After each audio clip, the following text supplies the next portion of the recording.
Bonjour au peuple de Dieu, bonjour aux frères et sœurs en Christ, bonjour à tous les bien-aimés qui nous écoutent à travers le monde, bonjour aux chrétiens, bonjour aux chrétiennes, bonjour à ceux qui se préparent au retour de notre Seigneur et Sauveur Jésus-Christ. Vous savez très bien que le Seigneur Jésus-Christ a dit qu'il revient bientôt et qu'il rendra à chacun selon ses œuvres. Le Seigneur Jésus a dit qu'il revient bientôt et qu'il rendra à chacun selon ses œuvres. Et j'ai fait plusieurs vidéos la semaine passée, la semaine dernière, il y a de cela quelques jours, j'ai fait plusieurs vidéos qui parlent du retour de Jésus-Christ et j'ai fait plusieurs vidéos qui parlent des œuvres que les chrétiens doivent avoir lorsqu'ils se préparent au retour de notre Seigneur et Sauveur Jésus-Christ. Et j'ai expliqué dans ces vidéos-là que Jésus lui-même donne les œuvres aux chrétiens. Jésus lui-même donne les œuvres aux serviteurs de Dieu. Jésus lui-même donne les œuvres aux enfants de Dieu. Et il y a donc un frère, il y a donc un chrétien qui nous a écrit depuis la Côte d'Ivoire et il se posait une question. C'est de savoir comment faire pour connaître les œuvres de Dieu. Comment faire pour savoir la raison pour laquelle nous sommes créés. Comment faire pour connaître la volonté de Dieu dans nos vies. Comment faire pour savoir exactement ce que Dieu veut que nous fassions. Bien-aimés frères et sœurs en Jésus-Christ, beaucoup de personnes se posent également la même question à travers le monde. C'est pourquoi j'aimerais dans cette vidéo répondre à la question du bien-aimé frère qui nous a écrit depuis la Côte d'Ivoire et également répondre à la question ou aux questions que les chrétiens se posent à ce sujet, c'est-à-dire comment connaître les œuvres de Dieu pour notre vie, comment connaître la volonté de Dieu pour notre vie, comment connaître la raison pour laquelle nous avons été créés, la raison pour laquelle nous sommes sur la terre. Bien-aimés frères et sœurs en Jésus-Christ, il y a beaucoup de gens qui veulent connaître la volonté de Dieu et il y a des personnes et dans des églises, beaucoup, ils sont obligés de faire 7 jours de jeûne et 7 jours de prière pour que Dieu leur fasse connaître une partie de sa volonté, une seule parole. Ils sont obligés parfois de faire 21 jours de jeûne pour que Dieu leur révèle une seule parole, une seule volonté dans leur vie.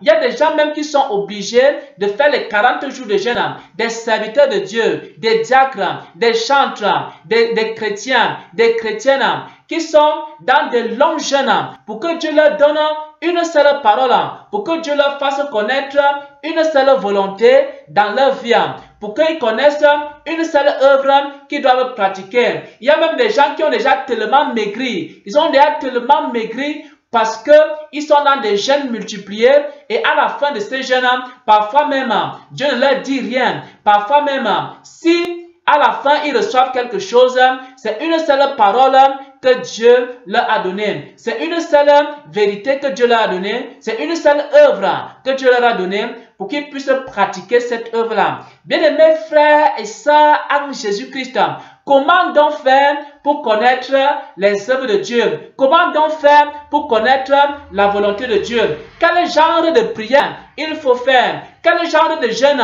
il faut faire? Comment on doit prier? Est-ce qu'on doit prier assis? Est-ce qu'on doit prier à genoux? Est-ce qu'on doit prier debout? Est-ce qu'on doit prier en grondant? Est-ce qu'on doit prier en gémissant? Est-ce qu'on doit prier en pleurant pour que Dieu nous révèle ses œuvres? Bien-aimés frères et sœurs en Jésus-Christ, pour que Dieu te révèle ses œuvres, ce n'est pas très difficile. Il y a un petit secret que j'aimerais partager avec un bien-aimé. Il y a un petit secret que j'aimerais partager avec une bien-aimée. Pourquoi? Parce que Dieu parle quand il est content. Mais quand Dieu n'est pas content, il ne parle pas. Dieu parle lorsqu'on est proche de lui. Mais lorsqu'on est loin de lui, c'est difficile d'entendre sa parole. Même dans la nature, lorsque tu es loin de quelqu'un, ce n'est pas toujours facile d'entendre ce qu'il dit. Mais plus tu approches la personne, plus tu te rapproches de la personne, plus tu peux bien écouter et bien suivre ce qu'il est en train de dire. Donc, il y a un petit secret que j'aimerais partager avec un serviteur de Dieu. Il y a un serviteur de Dieu qui veut connaître comment entendre la voix de Dieu. Il est déjà passé dans des jeûnes et des jeûnes multipliés, les 21 jours, les 40 jours. Même, il n'a même pas les révélations, même, il n'a même pas les enseignements, même, il n'arrive même pas à recevoir la connaissance de la volonté de Dieu. Et j'aimerais parler aussi à un chrétien. Il y a certainement un chrétien qui a déjà beaucoup prié, il s'est même déjà peut-être roulé par terre, il a déjà peut-être pleuré pour connaître la volonté de Dieu dans sa vie.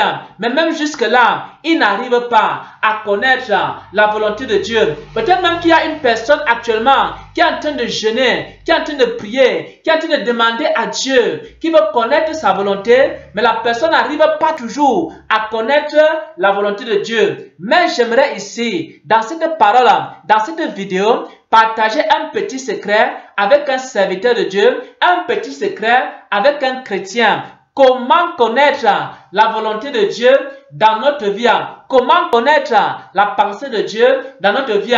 Comment connaître les œuvres que Dieu veut que nous pratiquions sur cette terre? J'aimerais que nous prenions un passage des Écritures. C'est l'évangile de l'apôtre Jean, c'est l'évangile de Jean. 14 à partir du verset 21, c'est l'évangile de Jean. 14 à partir du verset 21. Il est écrit ici, Jean 14, verset 21, « Celui qui a mes commandements et qui les garde, c'est celui qui m'aime. Celui qui m'aime sera aimé de mon Père. Celui qui a mes commandements et qui les garde, c'est celui-là même qui m'aime. » Donc, si vous avez les commandements de Dieu, si vous avez les instructions de Dieu, qui sont dans les évangiles, qui sont dans des épîtres, qui sont dans Actes des Apôtres, qui sont dans Apocalypse, si vous gardez les commandements de Dieu, alors vous aimez Dieu, alors vous entrez dans l'amour de Dieu. Si vous gardez la parole de Dieu, si vous gardez les commandements de Dieu, si vous pratiquez les commandements de Dieu, si vous cherchez à mettre en pratique la parole de Dieu, alors vous aimez Dieu et vous entrez dans l'amour de Dieu. Et parce que vous êtes déjà dans l'amour de Dieu, Dieu maintenant se révèle à vous. C'est ce que nous allons voir ici dans Jean 14 au verset 21. Il est écrit, « Celui qui a mes commandements et qui les garde, c'est celui-là même qui m'aime. Et celui qui m'aime sera aussi aimé de mon Père. » Donc ça devient un amour réciproque entre Dieu et toi. Parce que tu gardes sa parole et tu l'aimes. Alors, lui aussi va t'aimer. Et l'amour va devenir maintenant quoi? Réciproque. L'amour va devenir réciproque. Tu aimes le Seigneur en gardant sa parole. Maintenant, Dieu aussi va manifester l'amour envers toi en se révélant à toi. Que cette révélation est magnifique. Celui qui garde mes commandements, c'est celui-là qui m'aime. Donc tu aimes le Seigneur en gardant sa parole. Deuxième chose, et celui qui m'aime sera aimé de mon Père. Et moi aussi je l'aimerai et je me manifesterai à lui. Et dans certaines versions, je l'aimerai, je me ferai connaître à lui.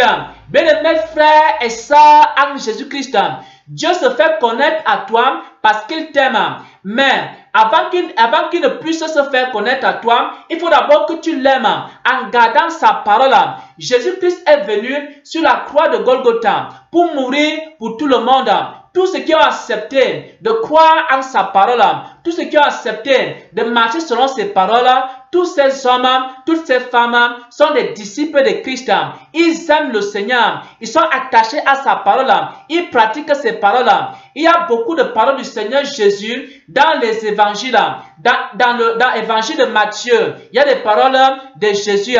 Matthieu 5, Matthieu 6, Matthieu 7, Matthieu 8, Matthieu 9, Matthieu 10. Il y a des paroles que Jésus a eu à dire. Il y a des paroles dans le livre de Marc, dans le livre de Luc, dans le livre de Jean. Jésus a donné beaucoup de paroles. Lorsque nous prenons ces paroles, nous les méditons, nous les mettons en pratique. alors nous aimons Jésus, nous aimons Dieu. Et parce que nous l'aimons, maintenant lui aussi en retour va nous aimer. Et comment il va manifester son amour envers nous? Pourquoi? Parce que l'amour est déjà réciproque. Il va manifester cet amour en quoi? En se révélant à nous, en se révélant à nous, en se révélant à nous. Et lorsqu'il se révèle à nous, il nous révèle maintenant sa volonté. Lorsqu'il se révèle à nous, il nous révèle maintenant sa volonté. Il nous fait donc connaître ses œuvres. Il nous fait donc connaître ses œuvres. Il nous fait donc connaître sa volonté. Et c'est comme ça qu'on fait pour connaître la volonté de Dieu. Mon frère, ma soeur, serviteur de Dieu, pasteur, apôtre, prophète, évangéliste, tu veux connaître la volonté de Dieu. Tu veux être rempli de la connaissance de la volonté de Dieu. Commence à pratiquer la parole de Dieu, à mettre cette parole en pratique.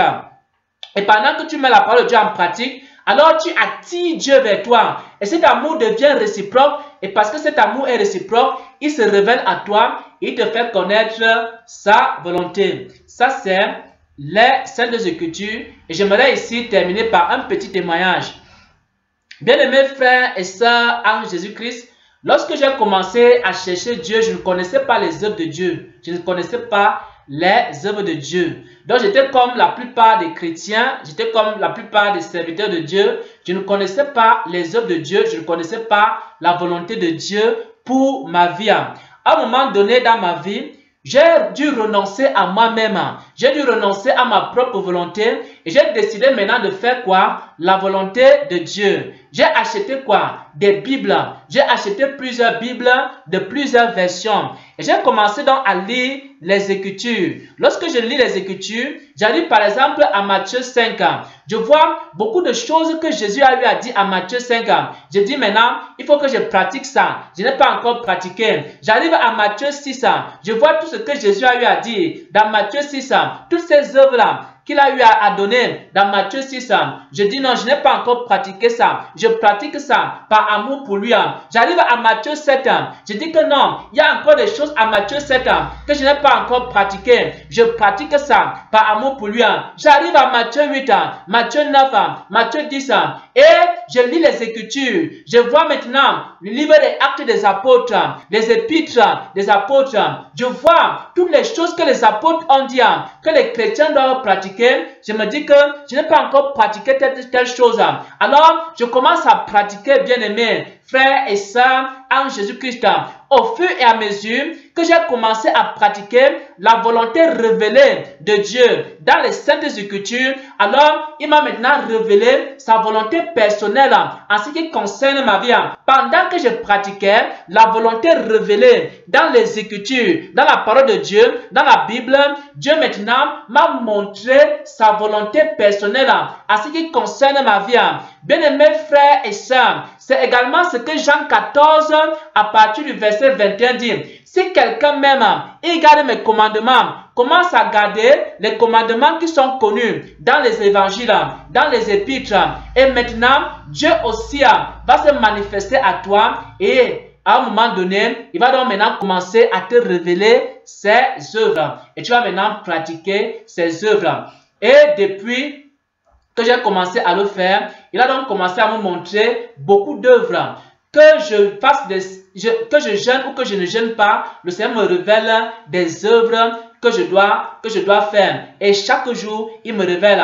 Aussi longtemps que je vais demeurer dans l'amour de Dieu, aussi longtemps que je vais écouter ses conseils, aussi longtemps que je vais lui obéir, aussi longtemps que je vais faire sa volonté, aussi longtemps que je vais pratiquer ses œuvres chaque jour, il va me donner de nouvelles œuvres. Aussi longtemps que je serai soumis à sa volonté, aussi longtemps que je serai sa brebis, lui aussi sera mon berger. Aussi longtemps que je serai son enfant, lui aussi sera mon père. Et c'est comme ça qu'il va me donner de nouvelles œuvres. Bien-aimés frères et sœurs, tu veux connaître la volonté de Dieu, tu veux connaître les œuvres de Dieu pour ta vie, il faut d'abord que tu commences donc à pratiquer ce qui est écrit dans les Écritures, par amour pour Dieu. Et pendant que tu pratiques toutes ces choses-là, alors Dieu va maintenant se révéler à toi. Il va maintenant te faire connaître les œuvres. Maintenant, tu n'auras plus besoin de faire 21 jours de jeûne et de prière pour connaître les œuvres de Dieu. Tu n'auras pas besoin de faire les 7 jours de jeûne et de prière pour connaître les œuvres de Dieu. Tu n'auras pas besoin de faire les 3 jours de jeûne à sec, sans manger ni boire, pour connaître les œuvres de Dieu. Simplement, tu demandes au Seigneur dans la prière. Il te montre les œuvres. Simplement, tu l'adores. Il te montre les œuvres. Simplement, tu marches avec lui dans la vérité. Il te montre des œuvres. Voilà donc, bien-aimés frères et sœurs en Jésus-Christ, la réponse à la question de ce frère bien-aimé qui nous a écrit depuis la Côte d'Ivoire. Il voulait savoir quel genre de prière on doit faire. Quel genre de prière on doit faire pour que Dieu nous révèle sa volonté dans notre vie. La prière qu'il faut faire, c'est d'abord de faire quoi? C'est d'abord de commencer à s'attacher au Seigneur, c'est de s'approcher au Seigneur. Ça sera beaucoup plus facile pour toi, mon frère. Ce sera beaucoup plus facile. Si tu t'attaches au Seigneur, alors ce sera beaucoup plus facile pour toi de connaître la volonté de Dieu. Il va commencer à te révéler sa volonté que tu demandes ou que tu ne demandes pas. Il va te faire connaître sa volonté. Pourquoi? Parce que tu seras déjà dans l'amour de Dieu et cet amour sera réciproque. Toi, tu manifestes cet amour-là en gardant sa parole, en gardant ses commandements, en gardant ses instructions, en gardant ses conseils. Lui aussi, il manifeste l'amour en te révélant ses œuvres. Il manifeste l'amour envers toi en te révélant ses œuvres, en te faisant connaître ses œuvres. Et c'est comme ça qu'on peut aussi savoir si nous sommes dans l'amour de Dieu. Si Dieu nous révèle constamment ses œuvres, ou alors s'il nous révèle constamment sa volonté, alors nous savons que nous sommes dans l'amour de Dieu. Au nom de Jésus-Christ, Amen.